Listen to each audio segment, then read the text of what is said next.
በስመ አብ ወወልድ ወመንፈስ ቅዱስ አሐዱ አምላክ አሜን። ሰላም እግዚአብሔር ቤተሰቦች እንደምን አላችሁ? እንደምን አደራችሁ?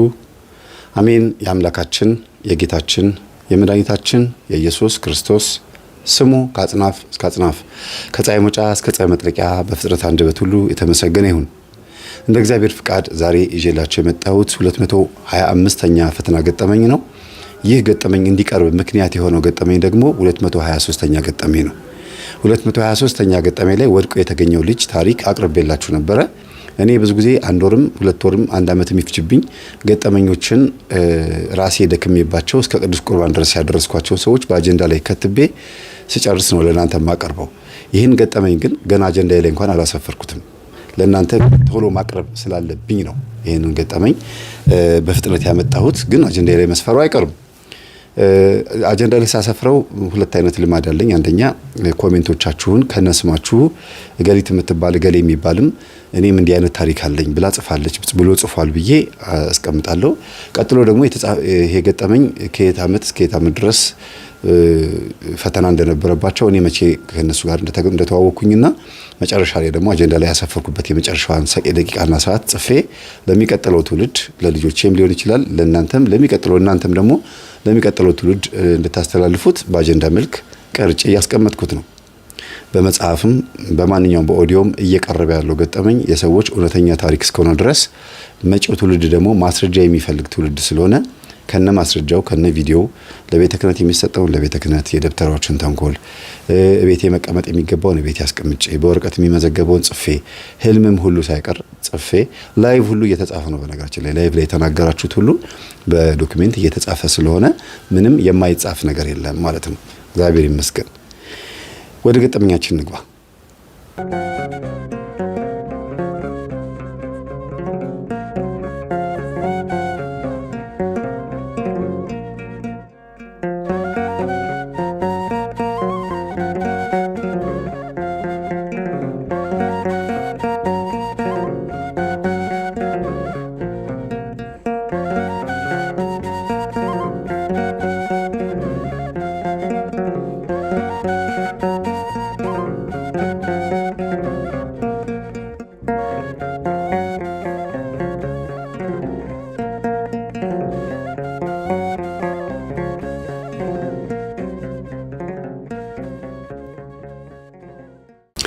እንግዲህ የዛሬው ገጠመኛችን 225ኛ ገጠመኝ የሁለት በጣም የሚዋደዱ ጓደኛማቾችን ታሪክ ነው ማቀርብላችሁ።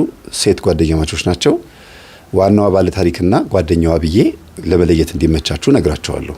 ዋናዋ ባለ ታሪክ ስላችሁ በቃ መልክ ማስቀመጥ ትችላላችሁ። ባለ ታሪክ ስላችሁ ደግሞ ማን ነው ጓደኛዋ ስላችሁ ደግሞ ማስቀመጥ የሆነ መልክ መከሰት ትችላላችሁ። ግን ታሪኩ የሁለቱም ነው ማለት ነው። ኮሌጅ ድረስ አብረውን የተማሩት በጣም ነው የሚዋደዱት እና የዋናዋ ባለ ታሪክ ወንድም ኮሌጅ አብሯቸው ነው የሚማረው እና አብሯቸው ሲማር ግን እጅግ በጣም እንደሚወዳት እንደምትወደው ምናምን አይነት ነገር አጋ ነበር የሳለችው እና ወንድሜ ያንቺ ጓደኛ ቢሆን ደስ ይለኛል፣ ዝምድናችን እየጠበቀ እንዲመጣ ወንድ ብትሆኚ ኖሮ ለባልነት ጠይቅሽ ነበረ፣ ሴት ብትሆኚ ኖሮ እኔም ወንድ በሆን ኖሮ ደግሞ ለፍቅረኝነት ጠይቅሽ ነበረ። ግን ሁለታችንም ሴቶች ስለሆንን ወንድሜን ካንቺ ጋር አጋብቼ አጣብሼም ሆነ አስተዋውቄ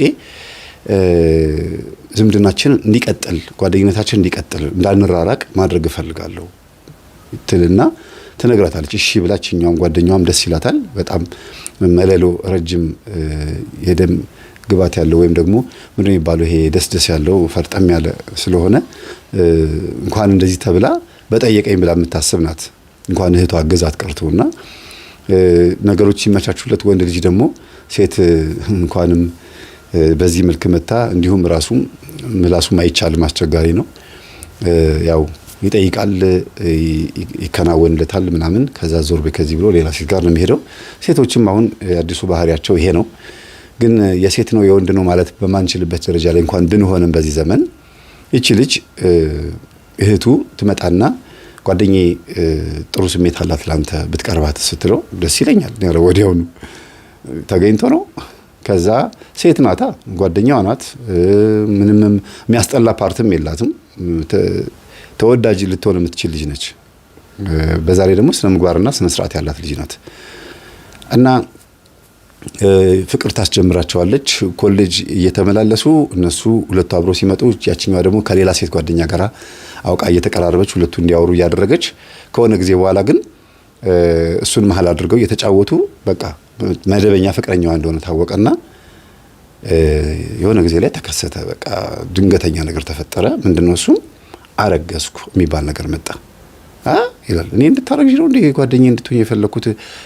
የፍቅር ጊዜያችን ሳንጨርስ አንቺ ገና ከሆኑ ተማሪ እያለን እንዴት እንደዚህ ትኛለሽ? ምናምን ብሎ ይናደዳል። በቃ በጣም ይበሳጫል። ግን ደግሞ በዛ መካከል ትምህርቱንም በመሃል ዊዝድሮዋል ሞልቶ አቆሞ ሌላ ነገር ውስጥ ሌላ ስራ ውስጥ መግባት ፈልጎ ስራውም አልተሳካለትም ነበርና እንዳረገዘች ለሱ ነው እንጂ የነገረችው ለሱ አልነገረቻትም፣ ለጓደኛዋ አልነገረቻትም። እና ትቆጣኛለች ብላ አሰበች። እኔም ድንገት ነው የተፈጠረብኝ ብላ ነው የምታስበው። እና ይሄንን እርግዝና ምን ታርገው ማስወጣት ፈለገች። በፍጹም ከምወደው ከማፈቅረው ሰው እንዲሁም ከጓደኛዬ ወንድም የተገኘ ስለሆነ እንደው ምንም እንኳን እሱ ባይፈልገውም እኔ ግን አሳድገዋለሁ፣ ነገ ከነገ ወዲያ ልጁን ሊፈልግ ይችላል ብላ አስባ መውለድ እፈልጋለሁ ብላ ትጸናለች። ከዛ በዚህ የተነሳ ቀስ እያለች 2 ወር 3 ወር ስትል ተጨናነቀችና ለጓደኛዋ ትነግራታለች። ከዛ በኋላ የሚፈጠረውን ነገር ነው መስማት የምትችለው እንጂ ባልነገርኳት ብላ የምታስብባቸው ጊዜያቶች ነበሩ። ግን እነግራታለሁ፣ የመጣው ይምጣ፣ እንዴት ታረጊያለሽም ትበለኝ፣ እንኳንም ሆነ ትበለኝ፣ የፈለገ ይሁን ብላ እኔ እፈልግሻለሁ ብላ መናፈሻ ስትነግራት ወንድሜ አንቺ ከወንድሜ ያረገዝሽ በጣም ደስ የሚል ነገር ነው። እንዲያውም ወንድሜ መንቀሽቀሹን ያቆማል። በጣም ነበር የደበረኝ ከአንቺ በኋላ ሌላ እንደዚህ ምናምን አንዳንድ ነገሮች ምልክቶች አይችበት ተደባብረን ነበር። እኔ ይደብርሻል ብዬ ነው እንጂ ካረገዝሽማ የትም አትሄጂም አንቺም እሱም የትም አያመልጣትም ብላ እንቅጩን ተናገረች። ከኔ ውጪ ሌላ ቦታ ሄዶ ነበር። በቃ ምን ብለሽ እንደሆነ አላቅም። እኔ ምናልባት አርግዣለሁ ብለሽ ነው መሰለኝ ሌላ ሴት ከሁሉ አይቼው ተናድጄ ተጣልተናል ቤት ውስጥ ትላታለች። ይሄ ነገር ባለበት ግን መካከል ላይ እናትየዋ ሁለት እንግዲህ እቺኛዋ ሴትና ያ ልጅ ነው ያሏቸው፣ ወንድና ሴት በቃ ሁለት ልጅ ነው ያሏቸው። ድጋሚ ልጅ መውለድ ፈልገው እምቢ ብሏቸዋል። በጣም በቃ ማለት እድሜያቸውም አልፎባቸዋል። ባክሽን ቶሎ አግቢና ውለጂ ልጄ፣ እንደው ወግ ማድረጌን አታሳዩኝም? ሴት ልጅ እኮ ቶሎ ከደረሰች ቶሎ ትወልዳለች እያሉ ልጆቻቸውን ይጨቀጭቃሉ። በቁም ነገር ነው የሚጠይቋቸው። እና አሁን ይሄ መገኘቱ በጣም ነው ደስ ያላቸው እናትየዋ። ግን ደግሞ በአንድ በኩል አባትየው በጣም አደገኛ ናቸው። በጣም ማለት ይሄ የተከበረ ቤተሰብ ነኝ ብለው የሚያስቡት እንደገና ዲቃላ እንዴት ይመጣል ብለው ነው የሚያስቡት። ከጋብቻ በፊት ምናምን የሚባሉ ነገሮች አሉ። ትክክል ናቸው። በቃ በአንደኛው ብቻ ነው ማልደግፈው። ይሄ የተከበረ ቤተሰብ ምናምን የሚባለው ነገር ነው እንጂ ማልደግፈው ማንኛውም ደሃም ቢሆን ሀብታምም ቢሆን ስራ ያለውም ስራ የለውም ሁሉም የተከበረ ህዝብ ነው፣ የተከበረ ቤተሰብ ነው። ይሄ ባላባት የሚባል በድሮ ጊዜ በነበረው አስተሳሰብ የሚያስቡ ሰዎች ስለሆኑ ይሄኛውን አስተሳሰባቸውን ሊሰብር የሚችል ምንም አይነት ነገር ስላልመጣ አባትየው በጣም አምባገነን ናቸው እና ዲክታተርነታቸው በቤት ውስጥ ይታወቃል፣ ይታያል። በቃ ስለዚህ እንዴት ነው የምንናገረው? አባዬ ቀጥታ ነው ከቤት የሚያባርረው፣ ወንድሜ ደግሞ ከወጣ ከቤት ዱርዬ ሆኖ የሚበላሽ ምን ይሻለኛል ብላ ተጨነቀች። እና ጓደኛዋ ቤት ትከራይላትና ታስቀምጣታለች። ቤት ተከራይታ ከቤተሰቦቿ ሞታ ክፍለ ሀገር ለስራ ሄጃለሁ ብላ በሚል ሰበብ ለትምህርት ነው እንጂ ለትምህርት አፓረንት ውጡ ተብለናል ብላ ሄዳ በዛው የሄደች አስመስላ ቤት ተከራይታ ታስቀምጣታለች። ወንድሟ ደግሞ ለስራ ለትምህርት ቻይና ይሄዳል። ቻይና ተምሮ ምን ብሎ እስኪመጣ ድረስ ነው እንግዲህ የሚጠበቀውና በመሃል ልጅቷ ብቻዋን ሆነች። ቤት ውስጥ ወንድሟ የለም፣ ጓደኛዋም ቤት አትመጣም። ጓደኛዋ ጋር ነው እንጂ የምትሄደው እሷ ቤቷ ስለማትመጣ ተጨነቀችና ግን ታስታመማታለች። ገንዘብ እየተቀበለች የሚያስፈልጋትን ታሟላላት። በጣም ብዙ ነገር ነው ያገዘቻት። አንደኛ ነገር ምስኪንና የደሃ ልጅ ናት። ጓደኛዋ የደሃ ልጅ ነች ሲባል ልክ ያለው ደሃ ማለት ይሄ ምንድነው? በጣም የወደቀ ድህነት ሳይሆን ኖርማሊ ገንዘብ አሁን ቢታመሙ ራሳቸውን ማሳከም የማይችሉ ናቸው። የሆነ ችግር ቢመጣ የሆነ አደጋ ቢመጣ ራሳቸውን በገንዘብ ቶሎ ብሎ ከባንክ አውጥተው የማይጠቀሙ ሰዎች ናቸው እንጂ የሚበሉት የሚጠጡት አልጠፋም። ከእጅ ወዳፍ የሆነ ኑሮ ነው የሚኖሩት።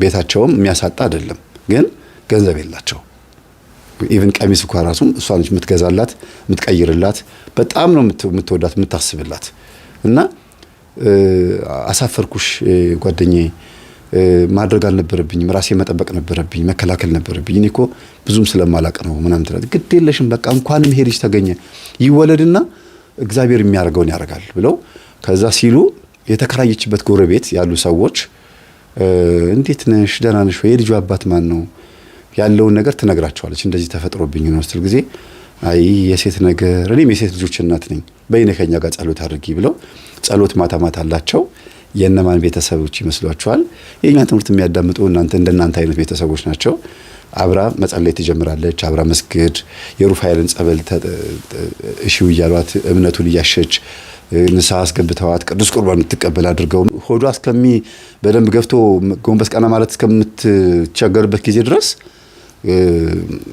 ስግደት እየሰገደችና ቀኑኗን ጨርሳ መቁረብ ጀመረች የሚገርማችሁ እና ንስሐ አባታቸውን በጣም ጥሩ ሰው ናቸው የሚያካብዱ ይሄ አቃቂር የሚያወጡ ለምን እንደዚህ ሆነ የታለ ባለቤትሽ የሚሉ አይደሉም የአንድ ሰው ነፍስ መዳን ብቻ የሚያሳስባቸው ናቸው ስለ ልጁና ስለ ልጅቷ ስለ እናትና ስለ ልጅ ብቻ ነው የሚያስቡትና ይችኛዋም የሀብታም ልጅ ደግሞ በጣም ባለ ታሪካችን የሀብታም ልጅ ናት እና በጣም በቃ ገርሟት እውነት በቃ የሚገርም ነው ቤተክርስቲያን ስትሳለሚ ስትቆርቢ እንዲህ ስታረጊ ሳይሽ ምናምን ደስ ብሎኛል አሁንም ስመጣ እነማማ ቤት ነው ማይሽ የሚገርም ነገር ነው በቃ ወንድሜ የምትገርም ሚስት ነው ያገኘው ቀስ ብዬ እሱን ለማስተካከል እሞክራለሁ ምናምን ብላ እነዚህን ቤተሰቦች እሷም ትቀላቀላለች መጸለይ ትጀምራለች ቀስ ብላ ተመልከቱ እንግዲህ ትምህርቱን ወደ ቤት ታመጣዋለች ቤት ደግሞ እናትየዋ እንዲያዳምጡ አባትየው እንዲያዳምጡ ታደርጋለችና አባትየው ያው ታውቃላችሁ ዲክታተርነት አለ ኮፈስ ብሎ መቀመጥ ቢብሎ ነው የሚቀመጡት ገጠመኙን እያዩት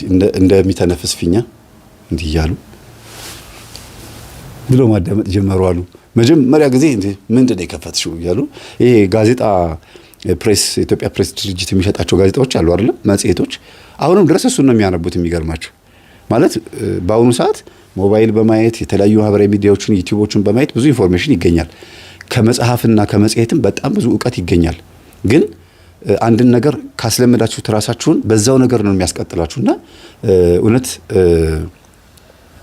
የማንበብ ልማድ ጥሩ ነው ግን ደግሞ አልለቅም ብሎ እዛ ላይ ሙጥኝ ብሎ ስልክን ላለማየት ተራ ነገር ነው ምንም አዲስ ነገር የለም የሚጠቅም ነገር የለም ብሎ ዩቲዩብን መናቅ ደግሞ ጥሩ አይደለም እና ይሄ አስተሳሰብ ስላለባቸው ሰውየው ምንድነው የከፈትሽው ደግሞ ልቅምቃሚ ይሄ ምን መቼ የመጣ ነው ደግሞ ይሄ መምህር ምናምን እያሉ ቀሲስ ሄኖክን የተከፈቱት ሞለጭ ያደርጓቸዋልና ሲያስተምሩ ግን በጣም ነው አፍ የሚያስከፍቱት ያው የቀሲስን ትምህርት ታውቃላችሁ መምህር ግርማና ቀሲስ ሄኖክ ሲያስተምሩ እጅግ በጣም ነው ደስ የሚሉት በተለይ የቀሲስ ሄኖክ ደግሞ ለየት የሚለው ገዳማት ማነው መናንያንን መነኮሳትን የቅዱሳን የጻልቃንን ስንክሳሩን ገድሉን ምናምን ሲናገሩ አንደበታቸው በጣም ጣፋጭ ነው ስለዚህ ዝም ብሎ ሰሙና በኋላ መንፈሱ ሲገስጹ ምናምን ሌላኛውን ቪዲዮ ሲያሳዩ ደግሞ እንዲህ ያለ ነገር አለ እንዴ በዚህ ጊዜ እንደዚህ አይነት ሰዎችም አሉ እንዴ አሁን ምንድነው የሚለፈልፈው እያሉ ሲሉ የግርማ ሞገስ ነኝ ይላል ግርማ ሞገስ የትዕቢት መንፈስ ነው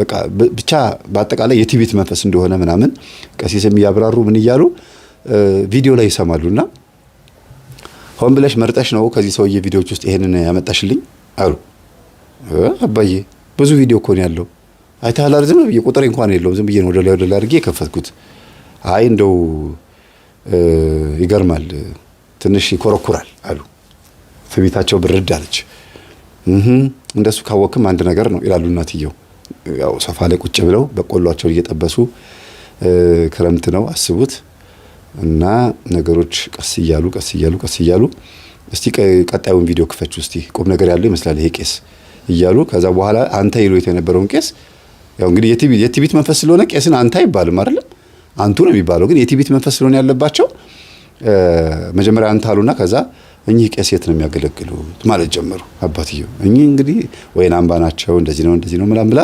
ትናገራለች ልጅቷ እና ማን የሰጠሽ እኔም ከዩቲዩብ ላይ አውርደው ጓደኞቼ ናቸው አዳምጪ ይጠቅምሻል ጥሩ ነው ተብዬ ነው እኔም ከቤተ ክርስቲያን የመጣሁት መጠመቅም ጀምሬያለሁ ምን ሆንኩ ብለሽ ምን ችግር ገጥሞሽ ነው የተፈጠረ ነገር አለ አዎ አባዬ ፔሬዴ ያለ ሰዓቱ እየመጣ አስቸገረኝ ፔሬዴ ሲመጣ ደግሞ ያመኛል በዛ ላይ ወንዶችን መቅረብ አልቻልኩም ወንዶች ሲቀርቡኝ አቃቂር እያወጣሁኝ በቃ ጸባይም አመሌም አይያዝም። እንደው በቃ የሆነ አስቸጋሪ ነኝ። ወንዶች በጣም እየተጣሉኝ ነውና ችግሩ ከኔ እንደሆነ ተረድቻለሁ አለች። በማን ወጥተሽ ድሮንስ አሉ እኮ ባንተ ወጥቼ ነው ትላለች። ቀስ እያሉ እየተግባቡ የቀሲስ ሄኖክ ካለቀና የኔ ቪዲዮ ድንገት መጣ። ማን ነው ደግሞ ይሄ ወጠጤ? ያ አንድ ናቸው፣ አንድ ላይ የሚያስተምሩት። እስቲ እንስማ ባለችና ገጠመኝ ነው። እያንዳንዱ ነገር ሲሰሙ አይነ ጥላ እንዲህ ታደርጋለች እሳ ጭንቅላት ውስጥ ተቀምጣ እንደዚህ ነው የምትሰራው። እቺ ናት ከሌሊቱ ሙሉ የምትጫወትብኝ እየመጣች። አንቺ ከአጠገቤ ተኝታለች የሆነ ሴትዮ ብዬ ታስታውሻለሽ? የዛሬ ስንት ዓመት? አዎ ይላሉ እናትየው። ከአጠገቤ የሆነ ሴትዮ ተኝታ ነበረ። ማናት ብዬ ስጠይቅሽ እኔ ነኝ፣ ሌላ ማን ትኖራለች ብያለሁ አሉ እናትየው። እንግዲህ ሰውየው የሚያወራው እሷን ነው ማለት ነው። አንድ የሆነች ሴት አለች፣ ልነግርሽ ፈርቼ ነው እንጂ ድሮ ወዳት የነበረች አንድ ልጅ፣ የእሷ መንፈስ ነው እየመጣ የሚያስቸግረኝ። አሁን እየገባኝ ያለው ምክንያቱም ድሮ የምታውቋቸው በእናንተ ህይወት ውስጥ አስተዋጽኦ ያላቸው የሆነ ተሳትፎ ያላቸው ሰዎች ናቸው እየመጡ እንዲህ አይነት ነገር የሚፈጥሩት ብሎ ሲያስተምር አልሰማሽውም? ስለዚህ እሷ ነች ማለት ነው። እና ታዲያ ምን ይደረግ? እንግዲህ አይነ ጥላ ነች ካልክ ሴትዮ አይደለችም፣ ሴትዮ ነች ካልክ ደግሞ አይነ ጥላ አይደለችም፣ አንዱ ምረጥ እንጂ አሉ ሴትዮ። እዚሁ ቀናት ጀመረሽ እንዴ? የትኛዋ ትሻለሻለች? የድሮዋ ጓደኛዬ ትሻለሻለች ወይስ አይነ ጥላዋ? እያሉ መቀለድ ጀመሩና ቴሌቪዥኑን ረስተውት መሳሳቅ ጀመሩ። ለካ ተጣልተዋል፣ ተኮራርፈዋል። ልጅቷ ደስ ብሏት ሁለቱንም እቅፍ አድርጋ ማዬ እንዲህ ስትጫወቱ ደስ ይለኛል፣ በእናታችሁ ታረቁ፣ በቃ እኔ አሁን እንድታወሩ እንድትሳሳቁ ፈልጋለሁ። ይሄን ቪዲዮ ካሁን በኋላ ከፍተዋለሁ፣ ማውሪያ መንገድ ታገኛላችሁ። እውነትም ሲሰሙ አንተ ባለፈው እዚህ ሰፈር ውስጥ ያለችው ሴትዮ እውነት እንደዚህ በር ላይ ያገኘሁት የበሰበሰ ስጋ አርጋብኝ ይሆን እንዴ እያሉ የተለያየ ነገር ታሪክ ማስታወስ ጀመሩ። ጸባያቸውን፣ ያሳደጉበትን መንገድ፣ በር ላይ ለከበደ እያሉ ቡና ሲደፉ ያለውን ነገር በየገጠመኝ ውስጥ ሲሰሙ በጸሎት ክፍል ስላልን በይው እዚህ ቤትማ የሌላ ጋርንት የለም ማለት ጀመሩ። ቀስ እያሉ እየተግባቡ ሲመጡ ባህሪያቸው የሆነ ለስለስ ያለ ባህሪ መሆን ጀመረ አባትየው። አሁን እንግዲህ ልጁን መቀበል የሚቻልበት ልብ ሊገኝ ነው ማለት ነው። አያችሁ፣ እግዚአብሔር ቀድሞ ሲያመቻች እናታችንን እመቤታችንን ማፍቅር እዛ ያቺ ጓደኛዋ የተከራየችበት ግቢ ውስጥ ያሉት ጸሎት ያስለመዱ ሰዎች እንዴት የእግዚአብሔር መንፈስ ወደዚህ ቤት እንዳመጡ እና ደግሞ የእመቤታችን ዝክር አለ፣ ጽዋም አለ።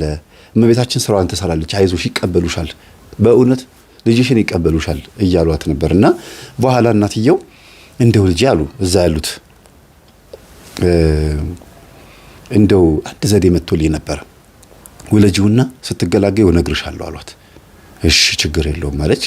እስኪወለድ ድረስ በጉጉት ነበር የጠበቀችው ልጅቷ እና ጊዜው ደረሰ፣ ወለደች፣ አስታመመቻት፣ ሰው ሰራተኛ ቀጠረችላት። እናትየዋም ሴቶች ልጆቻቸውም በቃ ደስ ብሏቸው ክርስትና ምናምን ሁሉ ነገር የሚያስፈልገውን ነገር በሙሉ በቃ እንዲሟላ ፈቃደኞች ሆኑ ማለት ነው። ግን በወለደች በ20 ምናምን ቀን ውስጥ ሴትዮዋ ዘዴውን መናገር ጀመር። ክርስትና ከመነሳቱ በፊት ዘዴውን ብነግርሽ ሳሏት፣ እሺ ችግር የለውም ህፃኑን ሴትዮዋ ቤት በር ላይ ማስቀመጥ፣ ቀድመሽ አንቺ ግን መጀመሪያ እዛ ቤት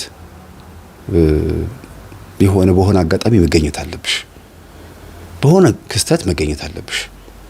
እዛ ቤት ውስጥ በቤት ሰራተኝነትም ይሁን በጓደኝነትም ብቻ ከቤተሰቦችሽ ተጣልተሽ ለጊዜው እዛ ቤት እንደተቀመጥሽም ሆኖ ሁኚ፣ ብቻ በማንኛውም መንገድ እዛ ቤት መገኘት አለብሽ። ከዛ ልጁን በር ላይ እንደተገኘ እትዬ ህፃን ልጅ በር ላይ ተገኘ ብለሽ ሄደሽ ቀውጤ ማድረግ ነው። ይሄንን ዘዴ ፍጠሪና ልጅ ወደ ቤት ይግባ። ከዛ እሰይ ልጅ አገኘው ብለው የቤት ውስጥ እንዲገባ አድርጌ የሚሆነውን ነገር ነው ያለናል። ልጅቷ በጣም ነው ደስ ያላት። እውነትም እመቤታችን እርሷ ላይ አለች። ስለዚህ ያለኝ አማራጭ ምንድነው? እርሱ ያሉትን ዘዴ መፍጠር ብቻ ነው። ይሄ ልጅ ወደዛ ቤት መግባት አለበት። ብቻዬን ማሳደግ እችል ነበር፣ ግን ይሄንን ማድረግ አለብኝ ብላ ለጓደኛዋ ስትነግራት በጣም ጥሩ ዘዴ ነው እማማ፣ በጣም አሪፍ ነገር ነው፣ እናመሰግናለን ብለው ከክርስትና በፊት መሆን አለበት ሲባል፣ አይ ክርስትና ሊነሳ 20 ቀን የቀረው ግድ የላችሁም ክርስትና ተነስቶ ቢሆን ይሻላል። ምክንያቱም እዛ ቤት ከገባ በኋላ ክርስትና ይነሳ ስለማያውቁ ወይም ደግሞ ቀኑንም ሊያዛቡት ስለሚችሉ ክርስትና ይነሳና ይሂድ ተባለ። እሺ ልክ 40 ቀኑ ክርስትና ከተነሳ በኋላ ፎቶ ምናምን በቃ ተደረገ። ደስ በሚል መልኩ እነዚህ ቤተሰቦች አድርገው ሸኟት። በምን የተሸኘችው? ደግነቱ ደግሞ ደስ የሚለው ይቺን ልጅ አያውቋትም እዛ ቤተሰብ ውስጥ ማለት ትምህርት ቤት ብቻ ነው የሚተዋወቁት በጓደኝነታቸው ትምህርት ቤት እንጂ ወደ ቤት አምጥታት ጓደኛዬ ነች ማየተዋወቂያት ብላት አታውቅም፣ ለእናቷ ማለት ነው። በጥሩ ስነ ምግባሯና ከሃይ ስኩል ጀምሮ ጓደኝነት ስላላቸው እንጂ ለወንድሟ ያሰበቻት ቤተሰብ ድረስ አላመጣቻትም። እና ይሄ ነገር በጣም ነው የጠቀማቸው፣ ረዳቸው። ከዛ እማዬ እረፍት ማረፍ አለብሽ፣ እረፍት እስቲ ሰራተኛ ልቅጠር፣ አንቺ ቁጭ ብለሽ ትምህርት አዳምጪ፣ ገጠመኝ አይደል ተገኝቶ ነው፣ እኔም ደክሞኛል፣ ወገቤና አሞኛል፣ ጎሽ ልጄ ነይ ግንባርሽ ልሳሚ ብላ ግንባሯን ሳሟትና አምጪ ሰራተኛ አሏት። ደላላ ጋር ሄደለችና ደላላ ጋር ሄዳ ነገ ጧት ይዤ እመጣለሁ አለ ደላላው ብላ መጣች። ደላላው ይሄው አገናኝቶኛል ብላ ደግሞ ጓደኛዋን ይዛ መጣች። ገባች። እንግዲህ ታርሳለች በደንብ ጓደኛዋ በደንብ አርሳታለች፣ ጠንክራለች። ሙያ ደግሞ ጎበዝ ናት። እንዲህ አንዳንድ ጊዜ እንደው ሁሉ ነገር የተሟላላት ልጅ መንፈሳዊ ሕይወትም ነበር የጎደላት፣ መንፈሳዊ ሕይወት ሰጧት እነዚህ ቤተሰቦች። አሁን የቀራት ምንድነው ሲባል በዚሁ ባለችበት ጸባይዋ እግዚአብሔር እስከፈቀደላት እድሜ ድረስ ኖራ ሞታ ገነት መግባት ብቻ ነው እንጂ የሚቀራት ልጅቷ እንደ አንድ ክርስቲያን ጸባይ፣ መንፈሳዊ ሕይወትና ቅዱስ ቁርባን የተሟላላት ልጅ ነች። ሙያ ሁሉ ነገር አላት። ምክንያቱም ኖርማሊ በሀብታም ቤተሰብ ውስጥ ያሉት ሴቶችና ታችኛው ቤተሰብ ይሄ ምንድን የሚባለው በድህነት ቤተሰብ ውስጥ ያሉ ልጆች ያላቸው ሙያ ይለያያል።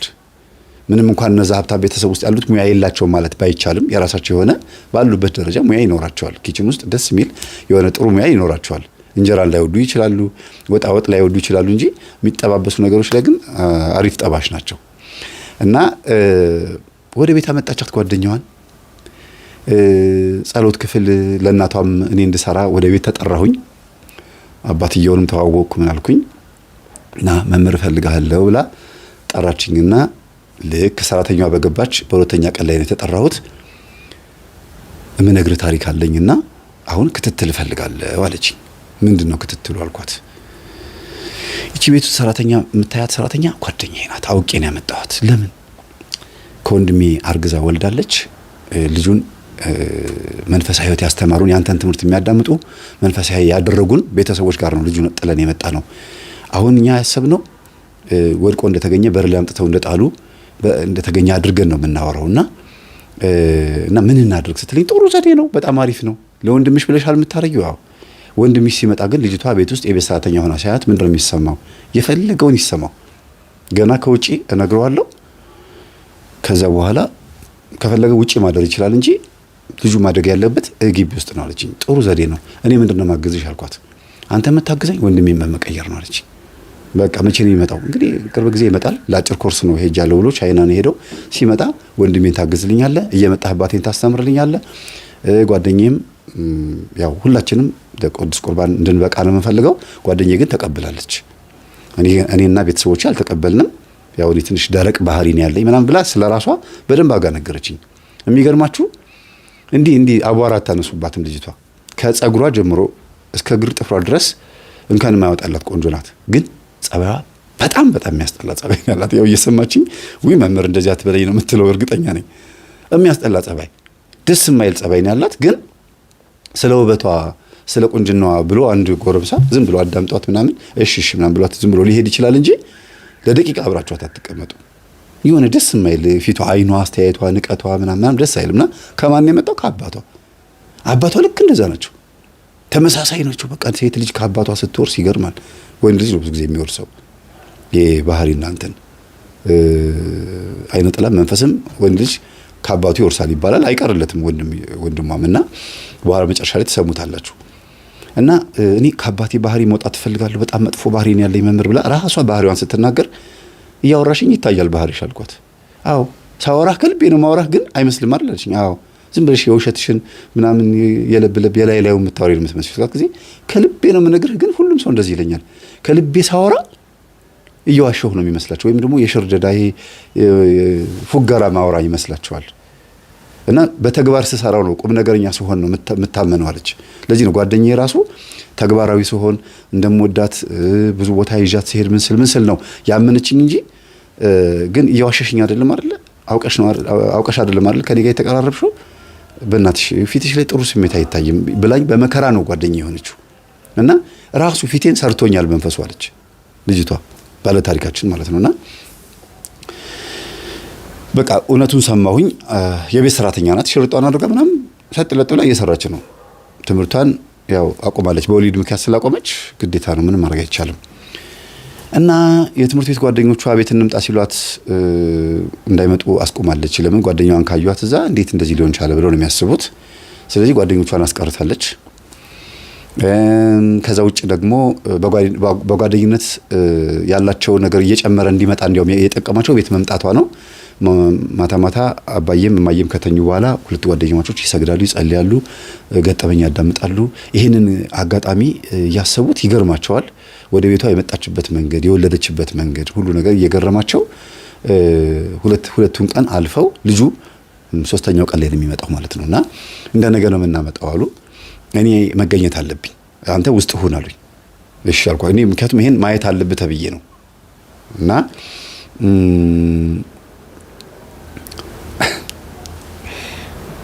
ይገርማል በጣም ቤተሰቦቼ። እኔ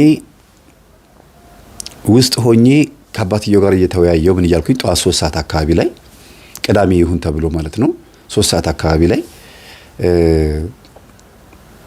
ከውጪ ልጁን ሌላ ሰው እንዳያነሳው የሚጠባበቅ ሰውም አዘጋጅተናል። ድንገት ሌላ ሰው ይዞት ደግሞ ብድግ ብሎ ይዞት እንዳይሄድ ማለት ነው። በቃ ዘዴው ጥሩ ነው፣ አሪፍ ዘዴ ነው። ግን ፍርሃት ደግሞ አለብን። ፍርሃቱ ምንድነው? ምንም ሊመጣ እንደሚችል ባለማወቃችን ማለት ነው። እሷን ፈርታለች። ወይኔ ልጄን ወደ ቤት ይገባ ይሆን አይገባ ይሆን ተንቀጥቅጣለች። ኪችን ውስጥ ሆና የምትሰራው ነገር ሁሉ ግራ ገብቶባታል። በቃ እና እነዛ ሰዎች አምጥተው በር ላይ ነው የሚያስቀምጡት። በር ላይ አስቀምጠውት እንዲሄዱ ወዲያው አስቀምጠውት እንዲሄዱ ወዲያው እንዲደውሉልን ያደረግነው፣ ወይም እያስቀመጡት እንዲደውሉልን ያደረግነው። ከዛ ወዲያው ሲደውሉ ደግሞ ትወጣለች ይቺ ልጅ ባለ ታሪካችን እንድትወጣ ነው የተደረገው። መጣው ሱቅ ደርሼ ብላ ውልቅ ብላ ስትወጣ ታወቀኝ። ጠቀስ አርጋኝ ወጣች። እንደተደወለ አወቀን። እኔ ለካ ሲደወል ስልኬን አልሰማሁም። ቁጭ አድርጌዋለሁ ከእሳቸውን እያስተማርኳቸው ሰዓቱ ገና መስሎኛል። ስትወጣ ሰውነት የተንቀጠቀጠ፣ ምክንያቱም የሚመጣውን ነገር ለማወቅ ነው የፈለኩት። ድራማው ይሳካል አይሳካም ብለን ማለት ነው። እግዚአብሔር ይመስገን። እውነት ይሄንን ገጠመኝ ለእናንተ ሳቀርብ ስኬታማ ከሚባሉ ገጠመኞች መካከል ተጨንቄ ስኬታማ እንዲሆን ካደረኩት ገጠመኝ መካከል አንዱ ነው ማለት ነው። አሁን ራሱ ለእናንተ ስናገር አልፏል ጊዜው፣ ግን ሰውነቴ ይደናገጣል። ከዛ በሩን ከፍታ ወዲያውኑ እንዴ አለች። ምን ሆነሻል ይላሉ እናትየዋ ከውጭ ሆነው። ሮጭ ወጣሁኝ እኔ። ከዛ ኧረ ማማ በር ላይ የሆነ ነገር ተቀምጧል አልኳቸው። እኔም ተሳትፌያለሁ ለድንብርብሩ ማለት ነው። ምንድነው አሉ። እማዬ በር ላይ ህፃን ልጅ ተቀምጧል። የት በር ላይ? ከኛ በር ትንሽ ራቅ ብሎ ተቀምጧል። አምጪው አሉ እናትየው ወዲያውኑ። በጣም ገረመኝ። ላምጣው አምጪው። ከዛ ሮጠው ነጠላቸው እንዴት አድርገው እንዳወጡት በቃ እንደዚህ ያሉ እየተንተባተው ከደረጃ ወረዱ። ከዛ ይዛው ስትገባ ወይኔ እንዴት የሚያምር ልጅ ነው፣ በስመአብ እንዴት ደስ ይላል፣ አምጪው ማንንም አላየም አይደል፣ አምጪው በቃ። ከዛ ገባ። ከዛ ደጅ ላይ ሁኝና ድንገት ሰው ረስቶት ወይ አስቀምጠው ቤቷ ገብታ እስክትመለስ አረ ምንም አይደለም ዝም ብሎ ጭር ያለ ነው ማንም የለም አስቀምጣ ሄዳ ነው አንዷ። በቃ አምጪው ችግር የለውም አስገቡት። ቁጭ አሉ። ምንድነው ሲሉ አባትየው ህፃን ልጅ ተጥሎ ተገኝቶ ነው። የምን ልጅ? ህፃን ልጅ በዛ ከኛ በር ትንሽ ራቅ አድርጎ አስቀምጠው ተገኝቶ ነውና አምጪው አስገቢው አልኳት። አምጪው ችግር የለውም አሉ አባትየው። ይግባ በቃ ምን ችግር አለ ያድጋል፣ እንዲያውም ቤቱ ለህፃን ናፍቆታል አሉ። ልጆቹ እንደሆነ አልወልድ ብለዋል አሉ። ወይ አባቴ በጣም ደስ ይላል፣ ልጅ ናፍቆት ነበር አልኳቸው። አዎ እስቲ አምጪው። በስመ አብ ወልድ መንፈስ ቅዱስ እንዴት ያምራል፣ እንዴት ደስ ይላል አሉ። የሚገርም ነው። ሱባኤው ጸሎቱ ሰርቷል። የእግዚአብሔር ስራ እንዴት እቃ ወይ እንዳልኩኝ ውስጤ ድምጽ አይሰማም እንጂ ምናምን ብያለሁ በውስጥ በኩል ግን ድምፁን አላሰማሁትም። ኪችን ውስጥ ልጅቷ በመቀመጫው ነው ዘጭ ብላ የወደቀችው፣ ጓደኛዋ ማለት ነው። ሲቀበሉት የሚናገሩት ንግግር ምናምን አስደነገጣት። በቃ እንባዋ ዱብ ዱብ ዱብ ዱብ ነው ያለው። ምንድነው ብላ መምጣት ነበረባት። ከድንጋጤዋ ብዛት ቁጭ ብላለች። ነይ እስቲ ነይ ማነሽ ሲለው ጊዜ አቤት አቤት ብላ መጣች። እንባዋን እየጠራረገች ምን ሆነሻል አላት። አይ እኔ ልጅ እኮ እንዴት ትጥላለች ምን አይነት እናት ነሽ ብዬ ነው ብላ ራሷን ወቅስ። ይሁን እንግዲህ ምን ቢቸግራት ነው ምን ታርክ፣ አይወቀስ ተው አትውቀሱ እያሉ አስገቡትና ልጁ ቁጭ ብሏል፣ ያለቅሳል። ወተት ገዝተሽ ነይ ምናምን አርጊ ተባለ። የሚገርም ነው። ምናልባት በዚህ አጋጣሚ አንድ የሆነ ድራማ ሁሉ ፊልም ተሰርቷል መሰለኝ። ማን የምትባል አርቲስት ነች፣ ስሟ ማን ነበር? ሄለን ነች። ሄለን መሰለችኝ። የአራዳ ልጅ ምናምን የሚባለው የሰራችው ማለት ነው። እሷ ሳትሆን አትቀርም የሰራችው እና ገባ ቤት ውስጥ ማደግ ጀመረ። በጣም ይገርማል እውነት። እናትየዋ በሌሉበት አባትየውም በሌሉበት ጊዜ ልጁን ጡት ነው የምታጠባው። ወተት ሲመጣባት በቃ እንደምንም ብላ ነው ወተቱን የምታወጣውና ወተት ገዝተሽ ነው ስትባል የራሷን ወተት ነው እያወጣች ለልጁ የምትሰጠው። አልተቸገረችም፣ ምንም ህመም የለባትም። ምክንያቱም እሽሹ እያለች ወደ ጓሮ ይዛ ሄዳ አጥብታ ትመጣለች። እንዳይረብሻችሁ ቆይ ቴሌቪዥን እያያችሁ ስለሆነ አስተኝቼው ለምጣ ብላ ሄዳ አጥብታ ነው የምትመጣው። በቃ የራሷ ልጅ ነው። ምንም ሙሴ በሉት። ሙሴ በተዘዋዋሪ መንገድ ከእናቱ ጋር ሊያደገው እናቱ በልጇ ምክንያት በሴት ልጇ ምክንያት በፈርዖን ቤት ውስጥ ሙሴን እንድታሳድግ አድርጋታለች። እና የእግዚአብሔር ስራ ነው። ሙሴ የአህዛቦችን የግብፃውያንን የጣዖት አምላኪዎችን ወተት እንዳይጠጣ ወይም የነሱን አህዛባዊ ምግብ እንዳይበላ በእነሱ እጅ እንዳያድግ እግዚአብሔር በንጹህ የእግዚአብሔር ሕዝብ በተባለችው በዛሬው ቋንቋ በክርስቲያን እጅ ማለት ነው። በዛሬው ቋንቋ በተባረከችዋ በሙሴ በጀግናዋ በጣም ምርጥ የሙሴ እናት ታሪክ ብትሰሙ በጣም የሚገርም ታሪክ ነው ያላት። አንድ ቀን ተርክላችኋለሁ። የሙሴ እናትና የሙሴን አጠቃላይ ሙሉ ታሪኩ የሚገርም ታሪክ ነውና በገዛ እጇ ነው ልጇን ያሳደገችው። ይሄ የኛ ምሳሌ ነው። የአዲስ ኪዳን ላይ ለጣዖት የተሰዋ ምግብ እንዳንበላ በቤተ ክርስቲያን ጡት ብቻ ጠብተን እንድናድግ በቅዱስ ቁርባን ብቻ እንድናድግ ይሄም ነገር ከተከሰተብን ቄደር የሚባለው ነገር ተዘጋጅቶልን ማለት ነው እንደዛ እንድንኖር የዛ ምሳሌ ነው። በአህዛብ ቤት ውስጥ ግን በማን ጡት ነው ያደገው? በእናቱ ጡት ነው ያደገው። ስለዚህ ሙሴ ትክክለኛ አስተዳደግ ነው ያደገው ማለት ነው። አሁንም ደግሞ ይሄ ልጅ በእናቱ እጅ ላይ ነው ያደገው። ትንከባከበዋለች፣ ታጫውተዋለች፣ ሽሩሩ ትለዋለች፣ ምን ትለዋለች። በቃ እናትየዋ መምጭስ ይሏታል፣ ይታቀፉታል። ያው ለእናትየዋ ለቀቅ ነው የምታደርግላቸው። ለእናትየዋ በጣም ልጅ ይፈልጋሉ፣ ደስ ብሏቸዋል። እንዴ ልጅ ወለድሽ እንዴ ይላሉ አንዳንድ ሰዎች ሲመጡ። አዎ አይ እንደው ምን ወልጄ አይደለም እባክሽን፣ አንዷ እናት እዚህ ጥላብኝ ሄዳ እኮ ነው ምናምን ብለው የት እዚህ ራቅ ብሎ የሆነ ቦታ ላይ ልጅ ጥላ ሄዳ እኔ ወስደዋለሁ ብዬ አምጥቼ ነው በሬ ላይ ካሉ ያው ሊጠረጠር ነው ልጃቸው። ምክንያቱም ያንንም ተነጋግረዋል። በር ላይ ተገኘ ብላችሁ እንዳታወሩ፣ ደግሞ ልጇ ጎረምሳ ልጇ ወልዶ ነው አንዱ አምጥታ ጥላለት ነው ተብሎ ደግሞ እንዳይባል ብለው ጠርጥረዋል። ቢገርማችሁ ጠርጥሯቻችሁ ልጃቸውን ሳይሆን የጠረጠሩት እንዳይባል ብለው ይጠረጥሩ። ምክንያቱም እሱ ቻይና ነው ያለው። ይሄ እንዴት ሊያስቡት ይችላሉ? እና በፎቶ ያሳዩታል። እናቱን በስልክ ሲያወራ ልጅ እኮ አገኘን። የምን ልጅ እንዴ እንደዚህ ሆኖ አገኘን ምናምን ብለው ይነግሩታል። ነይ ማነሽ እስቲ ምናምን ልጁን አምጪው ብላ ይሏታል። ልጃቸውን እያወሩ እንደሆነ ካወቀ ይደነግጣል ብላ እሷ ልጁን ሰታ ዞር ብላ ነው የምትሄደው። እና ከቻይና ከስንት ጊዜ በኋላ ይመለሳል። ይሄ ሁሉ ከተፈጠረ ከ4 ወር በኋላ ከ3 ወር ከምናምን በኋላ በሉት 4 ወር በሉት ዞሮ እና መጣ። ድንገት በሬ ከፈተችው ማናት? ይቺው ጓደኛው ናት። የቤት ሰራተኛ ሆና ሽርጥ አርጋ እንዴ ምንድነው ምን ታሪክ ያለሽ አላት። ዝም ብለህ ግባ። ምክንያቱም ከቻይና ድንገት ነው የመጣው። ወንድሜን እነግረዋለሁ ሲመጣ ነግሬው ልክ ወቅ በቃ የሆነው ነገር ተፈጥሯል ምናምን ብዬ እነግረዋለሁ ብላ ነግራታለች ለሷ። ለካ በስልክ ልትነግረው ሳይሆን ልመጣ ነው ብሎ እንደሚደውላት ስለምታውቅ ገና ከውጭ አግኝታው እነግረዋለሁ ብላ ነበር ያሰበችው። አሁን ግን አምልጦ ድንገት ነው ከች ያለው። ሻንጣው እንደያዘ ምንድነው ምን ታሪክ ያለሽ አላት። ዝም ብለህ ግባ። እህት አልነገረችህም? ምኑን ነው የምትነግረኝ?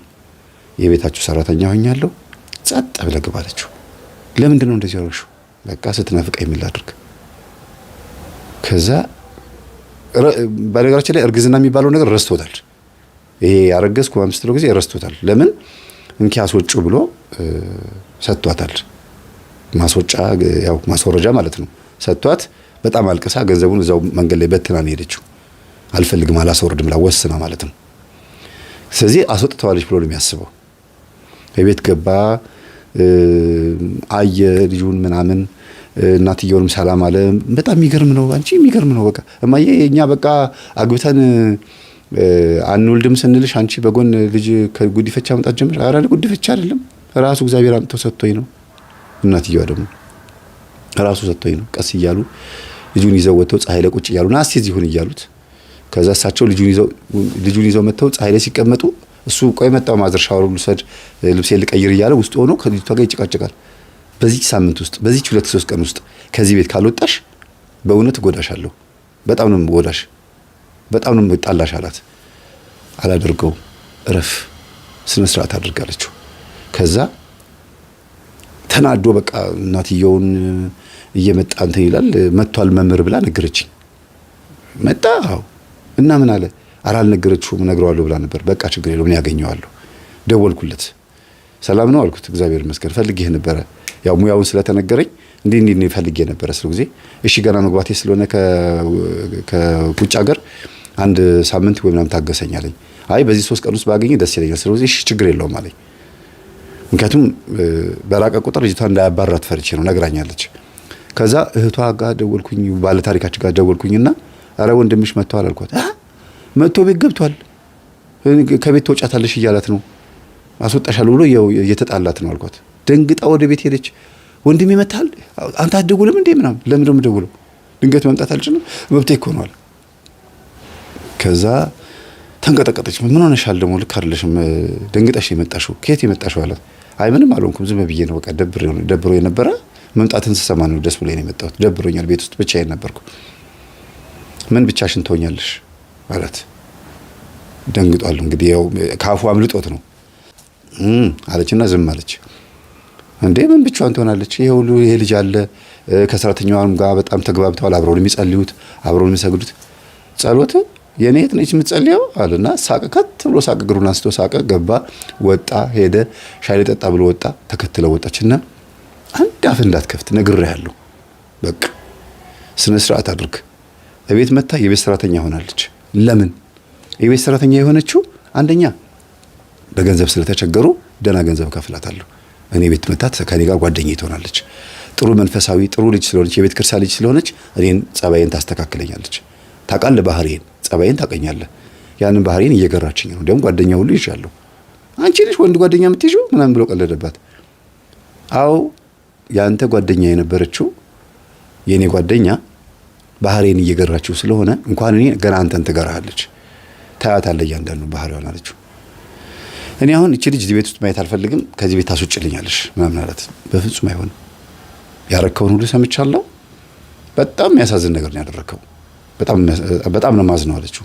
እና በመካከል እኔ ላገኘው እንደምፈልግ ለሷ ቴክስት አድርጌላት እያየችው ነበር። ከሱ ጋር ሆና ነው ለካ። ከዛ ላገኝ እፈልጋለሁ ብዬ ወንድምሽን ነግሬዋለሁ፣ ከነገ ወዲያ አገኘዋለሁ እና ምን ልበለው ስላት አሁን አብረን ነን ስትልኝ ነው በስራ ምክንያት ነው የማገኘው እና አንድ ጓደኛዬ ላስተዋውቅህ ብለሽ አንቺ ታስተዋውቂኛለሽ መምህር ተስፋዬ ብለሽ ወይስ እኔ ራሴ በስራ ላገኘው ስላት ነው ቀጥታ ካንተ ጋር ባገናኘው ነው የሚሻለኝ፣ ስራው ይቅርብህ አለች። እሺ አልኳት። ከዛ በሁለተኛ ቀን ተገናኘን። እንደ ነገ ነበር የማገኘው፣ እንደ ዛሬ እናገኘው ተባባልና ሰላም ተባባልን፣ ተዋወቅን። በማግስቱ እንደገና መገናኘት ግዴታ ስለነበረብን በማግስቱ ደግሞ እንደገና ተገናኘን፣ አወራን። ያው ማውራት ያለብኝን ምክር ምናምን አንዳንድ ነገሮች ምናምን ነገርኩት። እቺ የምትሰራውን ስራ እኮ አታውቅም አለኝ። የገዛ ጓደኛዬን ፍቅረኛዬን እኮ ነው ቤት አምጥታ የቤት ሰራተኛ ያደረገቻት። ይሄ በጣም አያሳፍርም? እንዴት ነው ታዲያ እንደዚህ አይነት ሴቶችን አሁን እየጸለዩ ከነሱ ጋር ህብረት መፈጥረው? ምን አደረጉ ታዲያ? ምን ችግር አለው? ጓደኛህ ነበረች እንዴ? እኔ እኮ ህሊና ይጎዳል እኮ። የኔ የነበረች ልጅ አልፈልግሽም ብያት፣ አዎ በእርግጥ አርገዝኩ ስትለኝ ጊዜ አልፈልግሽም ብያት ነበረ፣ ግን አልወድሽም አላልኳትም። ግን የቤት መታ እጄን ስታስታጥብ፣ የቤት ሰራተኛ ስትሆን፣ ሽንት ቤት ስትወለውል ሳይን ለኔ ጥሩ ስሜት አይሰማኝም። በዛ ላይ በኑሮ በጣም ዝቅተኛ ኑሮ ስለምትኖር ጥሩ ስሜት አይሰማኝም። ይሄ ነው ችግርህ? አዎ። እሷ ምንም አልተሰማትም። ተወው በቃ አልኩት። በቃ እኔ አሁን ጨንቆኛል፣ አንድ የሆነ ሰው ልደውል ብሎኛል፣ ስራ ምናምን የሚያሰራኝ ሰው አለ ምናምን አለና ሲደውል ስልኬ ጮኸ። ምክንያቱም ተቀጣጥረናል እና ደውልልኝ ወይም እደውላለሁ ነው የተባባልነው። ሲደውል ስልኬ እንዴ አንተ ነበርክ እንዴ የደወልከው አለኝ። አዎ በቃ እኔ ነበርኩኝ፣ በዘዴ ላገኘህ ብዬ ነው። እህትህ አንተ እንድትለወጥ ፈልጋ ነው ስለ ጊዜ በዘዴ ልታገኙኝ እቺን ሲስተምማ በቃ ስለዚህ አንተ እዚህ ሰራተኛዋ እዚህ ቤት እንድትመጣ ሲስተም ውስጥ አለህበት አለኝ። የለሁበትም፣ ግን ቢኖርበት ምን ችግር አለው? ምንድነው ይሄን ያክል አንተ የገባህ የከተማ ልጅ አይደለ እንዴ? ያንተ ህይወት እንዲለወጥ ጥሩ ልጅ እንድትሆን ከሱስ እንድትጸዳ ወይም ደግሞ አንዳንድ ከምታረጋቸው መጥፎ ነገሮች እንድትስተካከል እንጂ ሌላ ነገር ምን አደረገች? እና እንስገድ ነው ያለች፣ እንጸልይ፣ እግዚአብሔር ቤት እንሂድ ነው ያለች። ምን ሌላ ምን ተባልክ? ይልቁንስ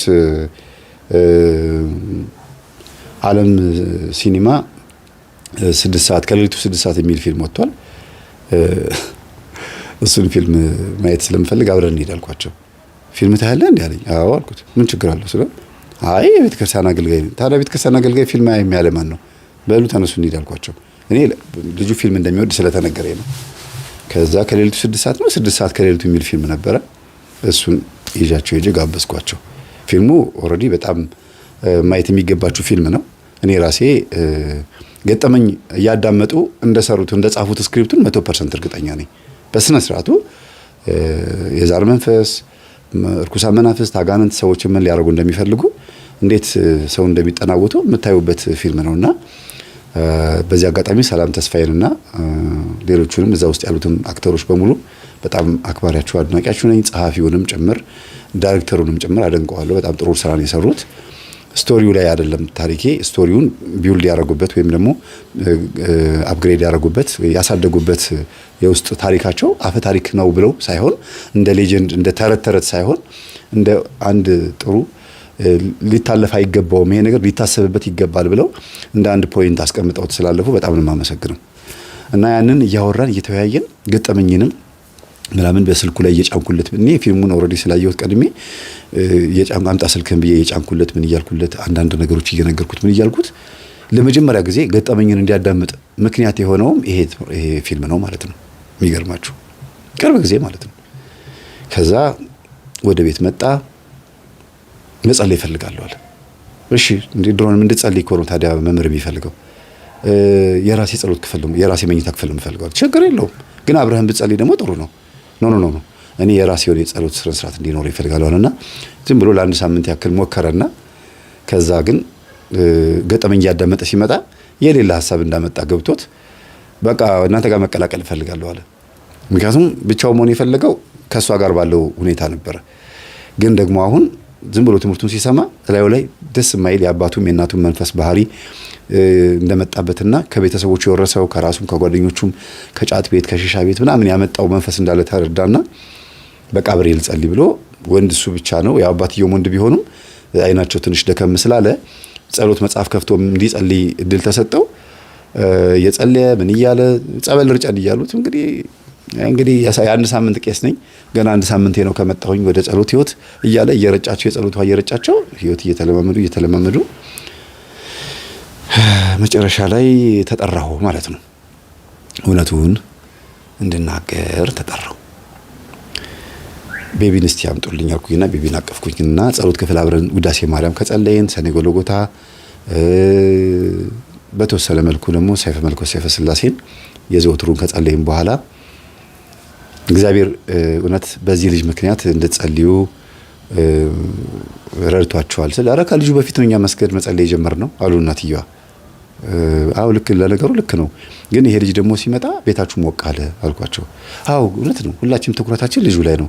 ደግሞ ልጆቼ ወልደው ቢሆን ደግሞ ደስ ይለኝ ነበረ።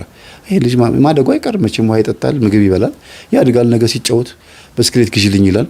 ልክ እንደ ልጄ ሲጫወት ያው የእናትነት ስሜቱ አይቀርም። ልጄ ባይሆንም አሳድገዋለሁ፣ ችግር የለውም። ግን የገዛ ልጆቼ ደግሞ ወልደው ቢሆን አሉ።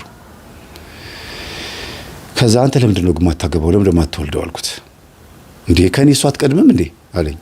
ችግር የለውም። ሴት ልጅ በእርግጥ ቶሎ እድሜዋ ከደረሰ ቶሎ ወልዳ ቤተሰቦቿን ቶሎ አያት ታደርጋለች። ግን ባህሪዋ ጸባይዋ እስኪስተካከል እሷ የምትዘገይ ከሆነች አንተ ለምንድን ነው የማታገባው? ጓደኛ ለምንድን ነው የማትይዘው አልኩት። ኧረ መምህር አሁን እሱ ነገር አታንሳው ይላል። እማማ ልጆት ምን አይነት ጓደኛ እንዲኖረው ይፈልጋሉ? ውይ ኧረ እንደው ደስ ያለውን ያምጣን። ያው የምፈልገው ልጅ ነው ምንም ትሁን ብቻ ቀንድ አይኖራት ጅራት አይኖራት። ምን ማለት ነው ስንላቸው ስቀን እንስሳ አትሁንብኝ ወይም አውሬ አትሁንብኝ እንጂ ብቻ ሴት ትሁን ሰው ትሁን ብሔሯ ምንም ትሁን። ለምን ጋምቤላ አታመጣም?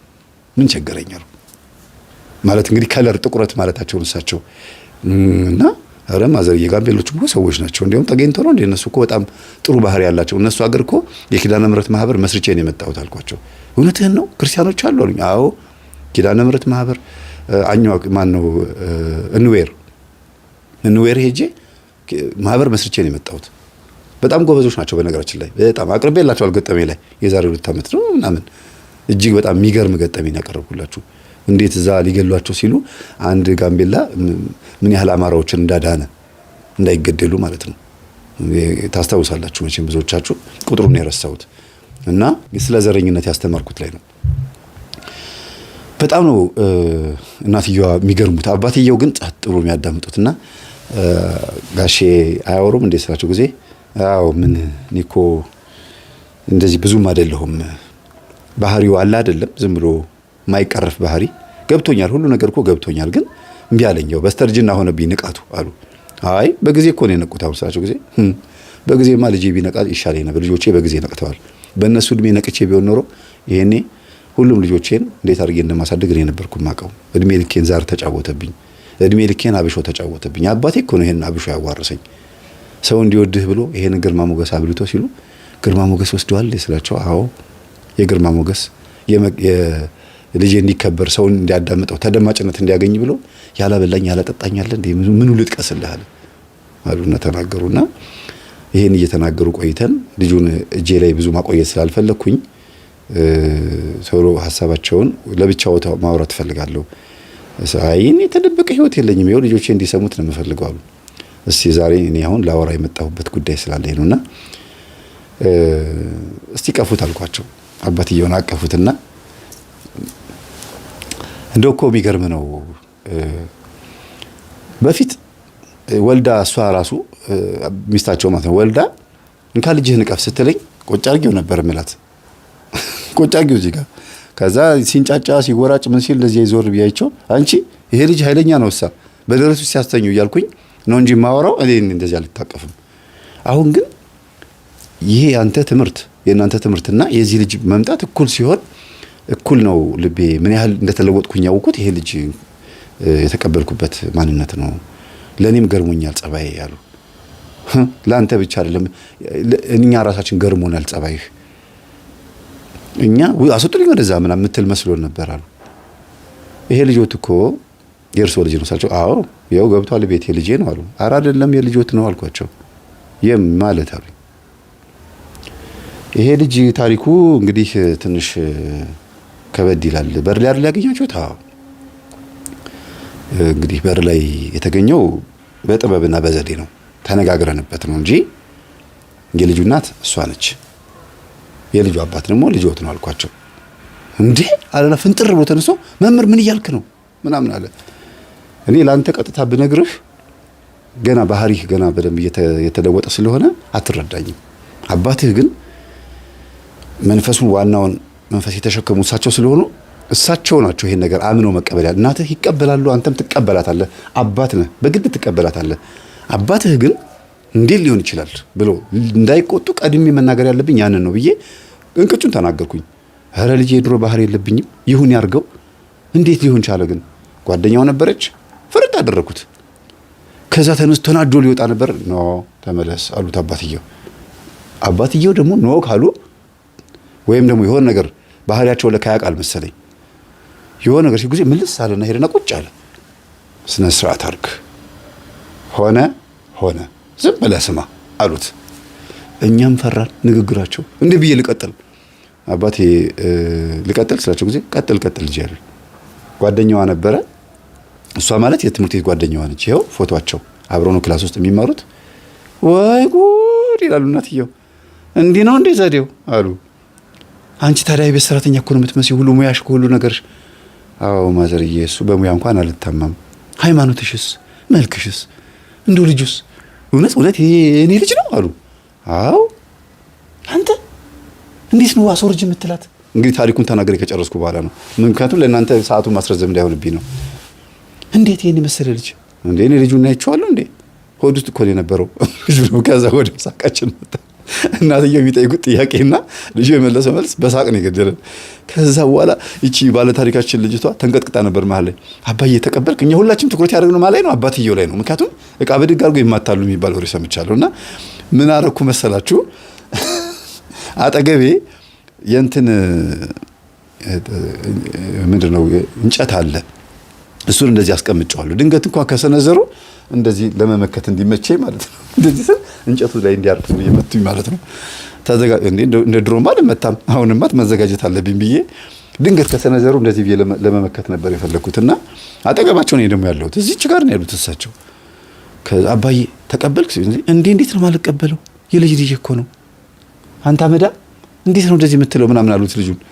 እንዴ አባዬ እኔ እኮ በቃ እንደ ማንኛውም ወጣት እኮ እንደ የተሰማኝና የተናገርኩት ምናምን አለ። ከዛ በኋላ ግን ብርድ ካለ በኋላ መምህር የኔ ልጅ ነው አለ። ጠይቃት አልኩት።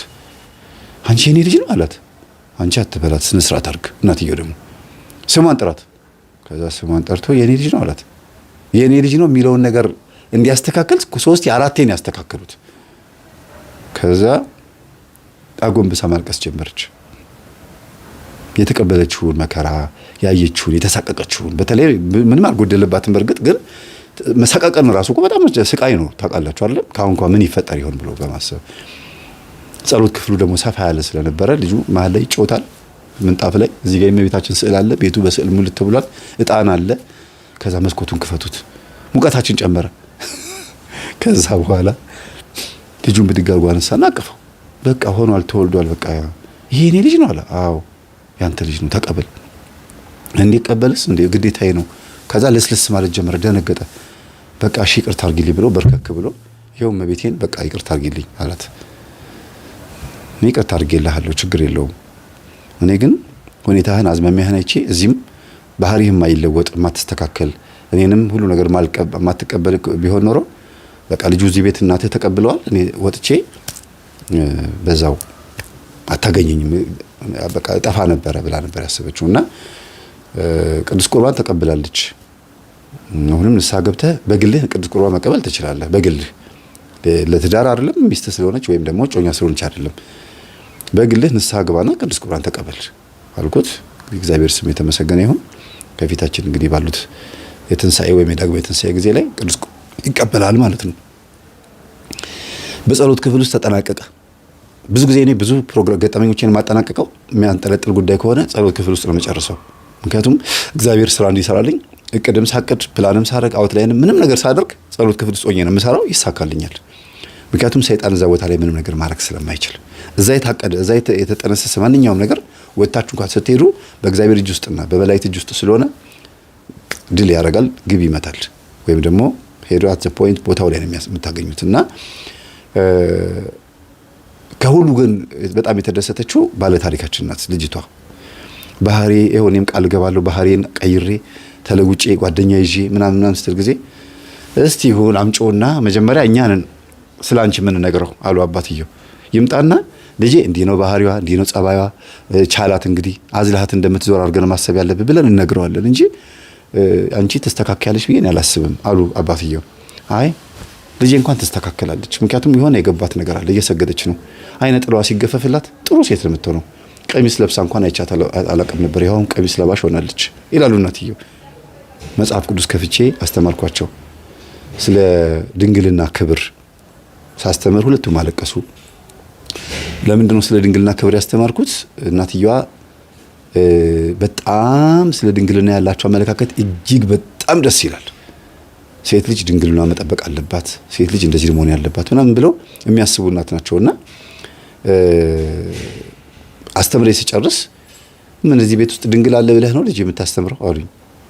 እንዲያው አንድ በጣም የተከበረች ልጅ አለች አልኳቸው። ማን ናት እሷ? ልጅ ወት ናታ።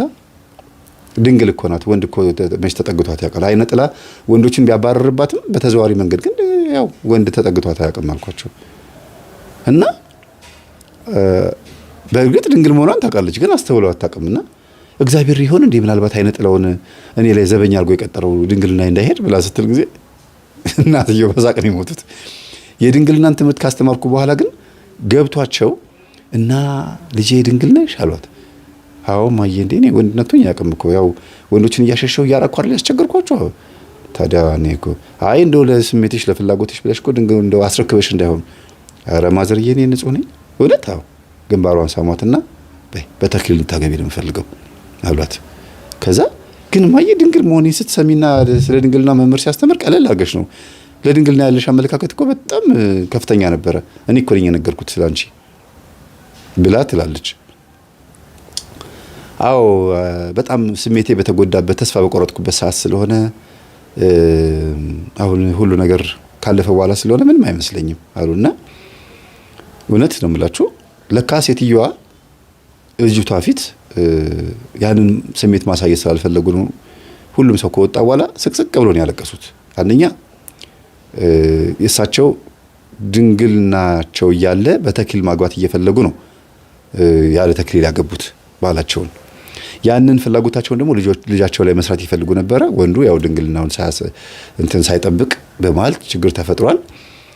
ደግሞ ዱርዬም ስለነበረ ከዚችኛዋ ልጅ በፊት ብዙ ህይወት አለው። ሴቷ ግን ድንግል ነች ብሎ አስበው አያውቁም ነበረ።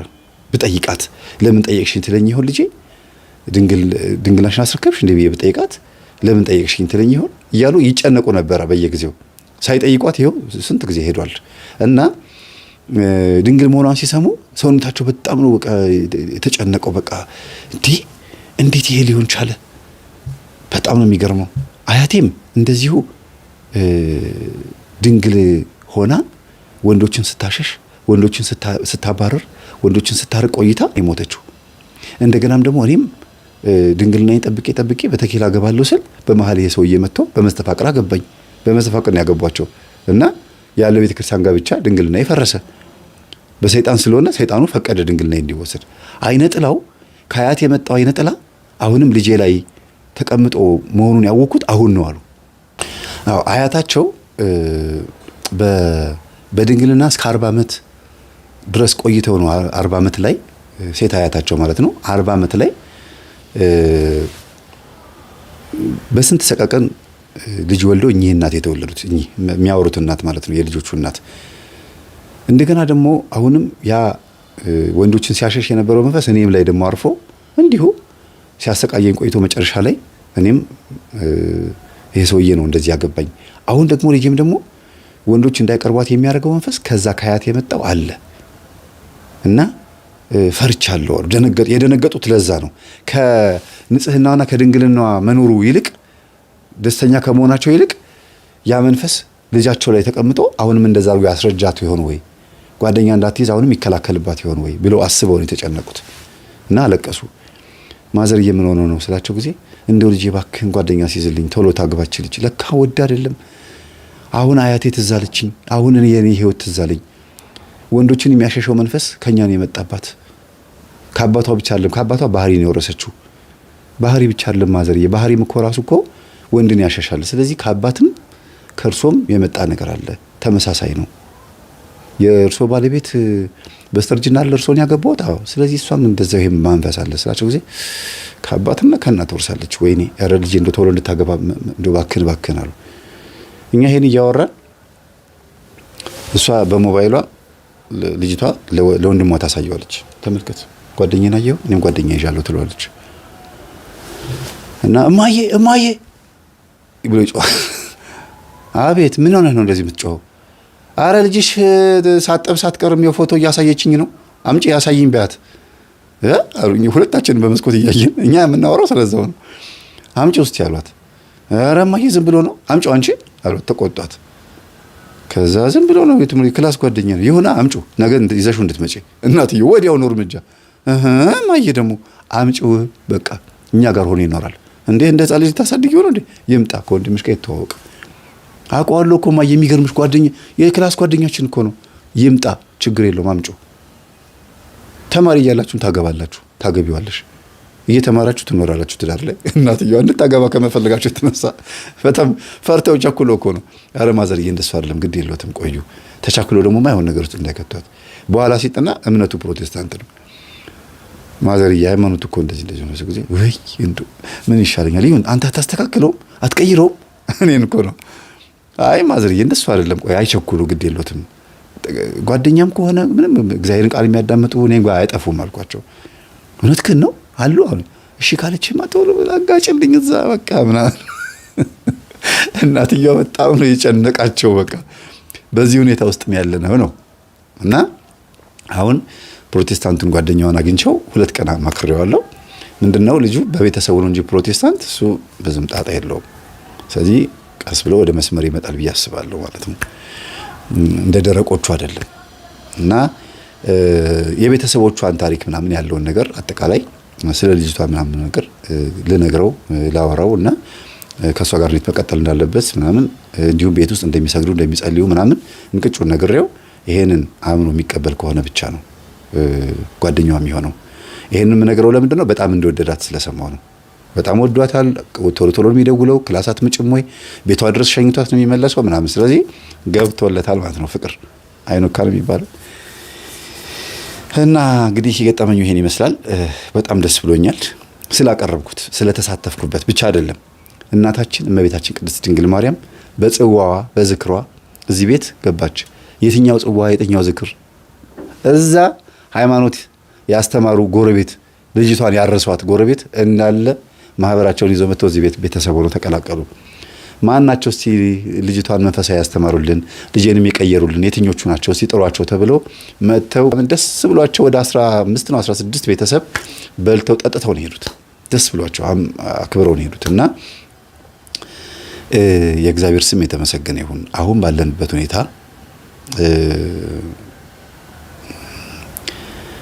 እኔ እንዲህ አይነት ገጠመኞችን ብታመጡና ብተርክ ደስ ይለኛል እኔ ደስ እንዲለኝ ብቻ አይደለም ህዝብ እንዲማር ብቻ አይደለም እንዲለወጥም ጭምር ነው ብዙ ወሬ አላበዛባችሁም ከታሪኩ ብቻ እግዚአብሔርን ቸርነት የድንግል ማርያምን አማላጅነት ትማራላችሁ ግን ልጅን መንገድ ላይ መጣል ጥሩ አይደለም ወይ በዘዴ እንደዚህ እንዳደረግ ነው እንዲያነሱት አድርጎ መጣል ነው እንጂ እንደዚህ አይነት ልጅን ጥሎ መሄድ በጣም ነውር ነው ለዘመድ እጅ ቤት አልጋ ላይ አስቀምጦ መሄድ ይሻላል እየተሰደበም ይደግ ዲቃላ እየተባለም ይደግ ግን መንገድ ላይ ጥሩ አይደለም እና ተጥለህ የተገኘ የሚባል ነገር እንዳይመጣ ለሞራሉም ጥሩ ስላልሆነ ነው ተጥለው የተገኙ የተባሉ አገር መሪ የሆኑ ፕሬዝዳንት የሆኑ ሰዎችን አቃለው ለትልቅ ስልጣን ይበቁ ለባለ ሀብትነት ይበቁ ለትልቅ ስራ አስኪያጅነት ለኮሌጅ ዲንነት ይበቁ ተምረው ማለት ነው ግን ተጥለው የተገኙ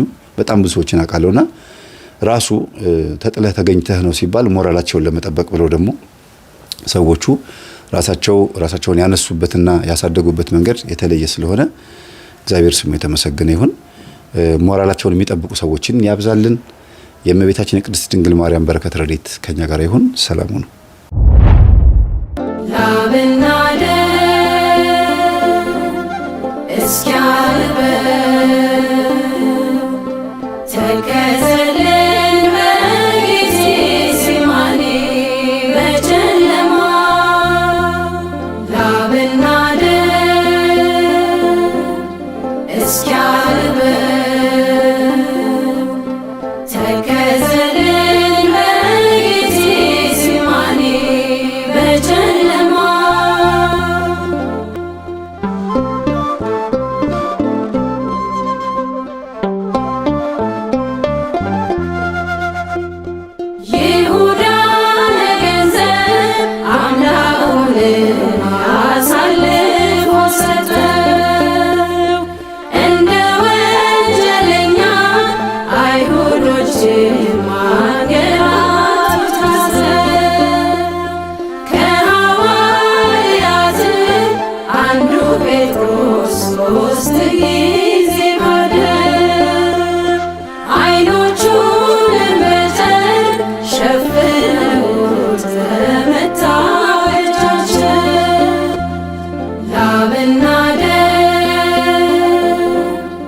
እስኪያልበ